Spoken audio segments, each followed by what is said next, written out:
కేవీఎన్ రెడ్డి గారు, వేదిక మీద మురళీ గారు, ఈ యొక్క విద్యా బోధనలో ముందుండి నడుపుతున్నటువంటి మురళీ గారు, రామ్ రెడ్డి గారు, అదేవిధంగా విద్యా సంస్థ మురళీ గారితో పాటు పనిచేస్తున్న సోదరులకు, అధికారులకు, జిల్లా కలెక్టర్ గారికి, అదేవిధంగా కమిషనర్ గారికి, ముందున్నటువంటి విద్యార్థులకు, విద్యార్థినులకు, ఇక్కడ వచ్చేసినటువంటి మా పార్టీ కాంగ్రెస్ పార్టీ మరి ఇతర నాయకులకు,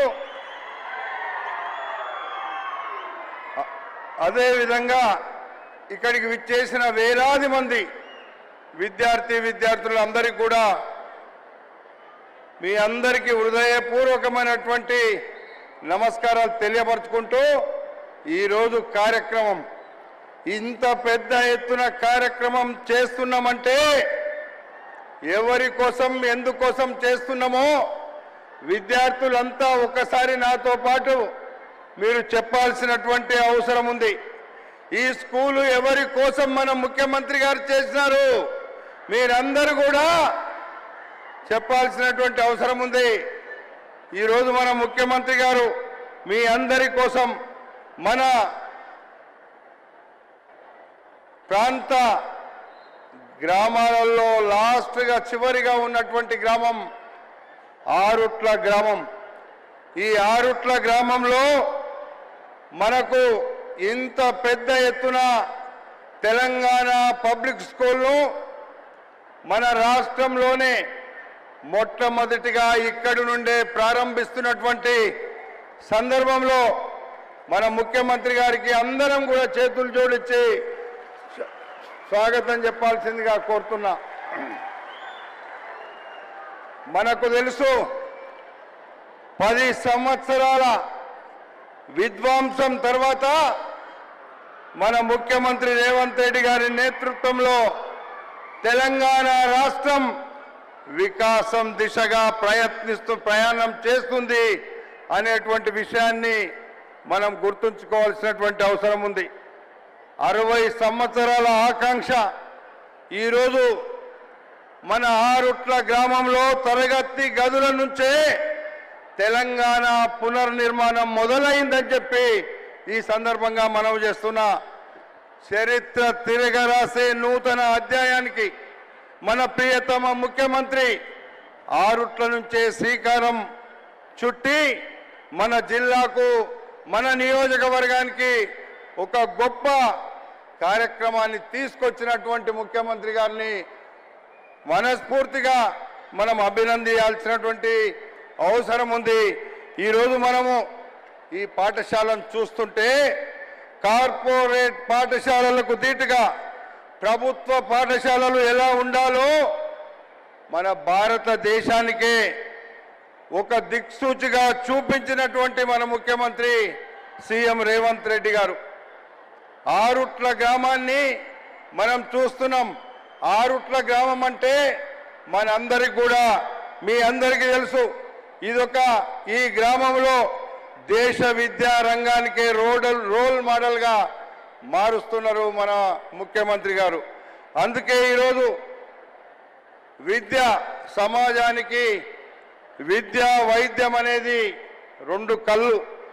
అందుకే మన ముఖ్యమంత్రికి ఆయన నేతృత్వంలో విద్యా రంగానికి అధిక ప్రాధాన్యతనిచ్చి ఈరోజు రాష్ట్రమంతా కూడా ప్రతి నియోజకవర్గంలో ఇలాంటి కార్యక్రమాలు చేయాలని మేము ఎమ్మెల్యేలుగా మా అందరికి కూడా సూచిస్తున్నాడంటే విద్య మీద ఎంత ముందు చూపు ఉందో ఒక్కసారి మీరు ఆలోచన చేయండి.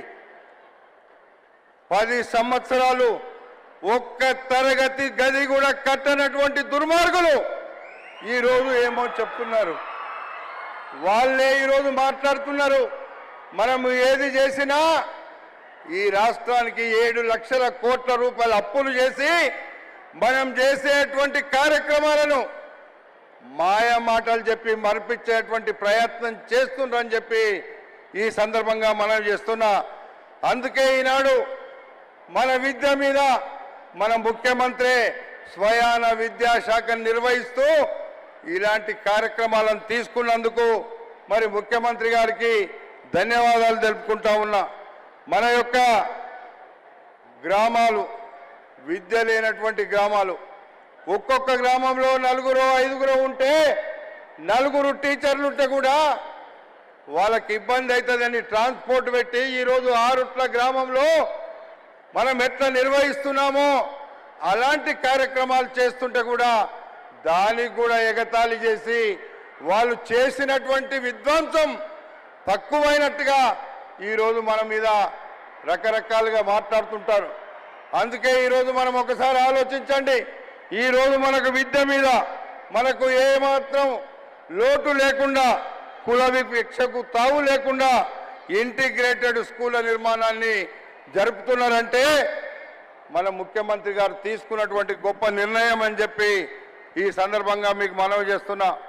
అందుకే ఈరోజు మన నియోజకవర్గంలో అంతా కూడా ఈ ప్రాంత ప్రజలంతా కూడా పిల్లల భవిష్యత్తుకు ఒక చక్కటి బంగారు బాట వేసినట్టుగా ఉందని చెప్పి ఈ సందర్భంగా మనవి చేస్తున్నా. ఒక విద్యనే కాదు, ఈనాడు మన ప్రాంతంలో విద్య మీద, వైద్యం మీద మన ముఖ్యమంత్రి గారు తీసుకున్నటువంటి ప్రతి స్టెప్ కూడా మన అందరికీ అక్కరొచ్చే విధంగా, మనకు అవసరం వచ్చే విధంగా మనం చేస్తుంటే మనం చూస్తున్నాం. అక్కడక్కడ వాళ్ళ సొంత డబ్బా కొట్టుకునే పేపర్లు ఉన్నాయి, కొన్ని వాళ్ళ సొంత డబ్బాలు కొట్టుకొని వాళ్ళు చేసినటువంటి విధ్వంసం కాకుండా ఈరోజు మళ్ళా వికాసం జరుగుతుంటే ఓర్వలేక, పేద ప్రజలకు విద్య అందుతుంటే ఓర్వలేక ఏదో తప్పుడు మాటలు మాట్లాడుతున్నటువంటి ఈ దరిద్రులకు బుద్ధి చెప్పవలసినటువంటి అవసరం ఉందని చెప్పి కూడా ఈ సందర్భంగా మనం చేస్తున్నా. మాకు తెలుసు మీకే మాటలు రావు, మాకు కూడా వస్తాయి. మీరు నిన్న మొన్న కొత్త బిచ్చగాళ్ళు, మేము ఎప్పటి నుంచో రాజకీయాలలో మేమున్నాము, ఈరోజు వచ్చి చాలా గొప్ప గొప్ప మాటలు మాట్లాడుతున్నారు. చేసిన 10 సంవత్సరాల విధ్వంసం కాకుండా ఈరోజు వికాసం జరుగుతుంటే ఓర్వలేనటువంటి దుర్మార్గులకు మీరే బుద్ధి చెప్పాల్సినటువంటి అవసరం ఉందని చెప్పి కూడా ఈ సందర్భంగా మనవి చేస్తున్నా. అందుకే ఈనాడు విద్య మీద, వైద్యం మీద, గ్రామీణ ప్రాంతాల్లో ఉన్నటువంటి అభివృద్ధి మీద మన ప్రభుత్వం చేస్తుంది. ఒకవైపు అభివృద్ధి, ఒకవైపు సంక్షేమం చేస్తుంటే వాళ్ళు చేత కాలేదు, చేసే వాళ్ళ మీద ఏడుచుకుంటూ తిరుగుతుంటే మీరు ఎన్ని ఏడుపులు ఏడ్చినా, మీరు ఎన్ని బొబ్బలు పెట్టినా మీకు భవిష్యత్తు లేదు అని చెప్పి ఈ సందర్భంగా మనవి చేస్తున్నా. మీ భవిష్యత్తు ఇప్పటికే అయిపోయింది, మీకు ఏమీ లేదు. మీరు దోసుకున్నది, దాచుకున్నది ఇక మీరు అది పెట్టుకొని కూర్చోవలసిందే తప్ప మీకు ఈ రాష్ట్రంలో ఇంకా టీఆర్ఎస్, బీఆర్ఎస్ అనేటువంటి పార్టీ ఉండదని చెప్పి కూడా ఈ సందర్భంగా నేను మనవి చేస్తున్నా. ఇలాంటి కార్యక్రమాలు చేసే మన ముఖ్యమంత్రి, ఈ కార్యక్రమాలు చేసే మన ప్రభుత్వం ఈరోజు మరి మంచి కార్యక్రమాలు చేస్తున్నటువంటి సందర్భంలో 2 కళ్ళు 2 వైపులా అభివృద్ధి ఒకవైపు, సంక్షేమం ఒకవైపు జరుగుతుంటే ప్రజలంతా ఆశీర్వదిస్తుంటే మీరు ఓర్వలేకపోతున్నారు. దానికి ప్రజలే మీకు బుద్ధి చెప్తారని చెప్పి ఈ సందర్భంగా మనవి చేస్తున్నా. అందుకే మీరు నా ఎన్నికలప్పుడు మీరు ఇంత పెద్ద ఎత్తున 41,000 ఓట్లతో మీరు నన్ను గెలిపించి ఈ ప్రాంతంలో మీకు సేవ చేసేటువంటి భాగ్యాన్ని కల్పించినటువంటి